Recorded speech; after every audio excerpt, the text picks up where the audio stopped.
Laissez-moi vous expliquer en 2 minutes la guerre en Ukraine.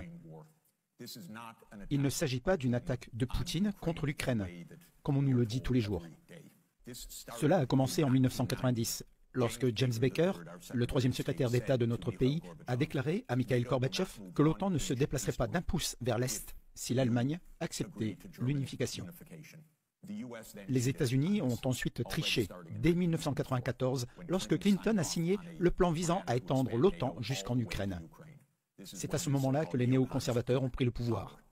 L'élargissement de l'OTAN a commencé en 1999 avec la Pologne, la Hongrie et la République tchèque. Ensuite, les États-Unis ont mené des bombardements sur la Serbie en 1999. Une utilisation de l'OTAN pour bombarder une capitale européenne, Belgrade, pendant 78 jours consécutifs pour briser le pays. Les Russes n'ont pas beaucoup apprécié cela. Mais même Poutine a commencé à être pro-européen, pro-américain.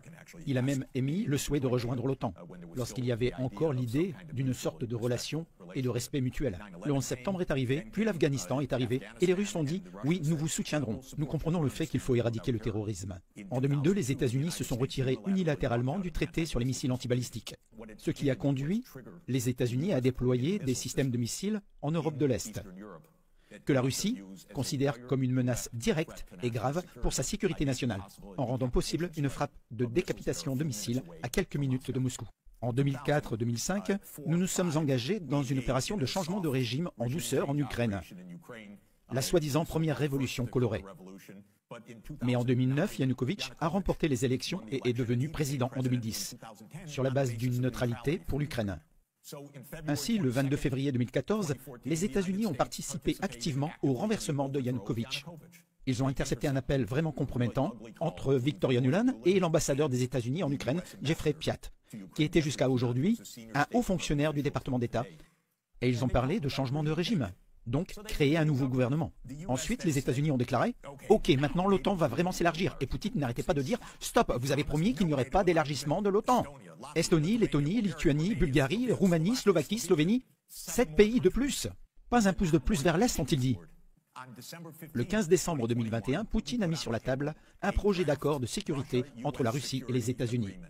Le principe de base est qu'il n'y aura pas d'élargissement de l'OTAN. L'opération militaire spéciale a commencé et 5 jours plus tard, Zelensky a dit « D'accord, d'accord, neutralité ». Et puis les États-Unis et la Grande-Bretagne ont dit « Pas question. Vous les gars, continuez à vous battre, nous vous soutenons. Nous ne sommes pas en première ligne, vous allez tous mourir, mais nous vous soutenons. » Cela représente 600 000 morts parmi les Ukrainiens, depuis que Boris Johnson s'est rendu à Kiev pour leur dire d'être courageux. C'est absolument épouvantable. Nous devons comprendre que nous n'avons pas affaire, comme on nous le dit tous les jours, à un fou comme Hitler. Il s'agit d'une histoire complètement bidon, d'un faux récit, une propagande du gouvernement américain.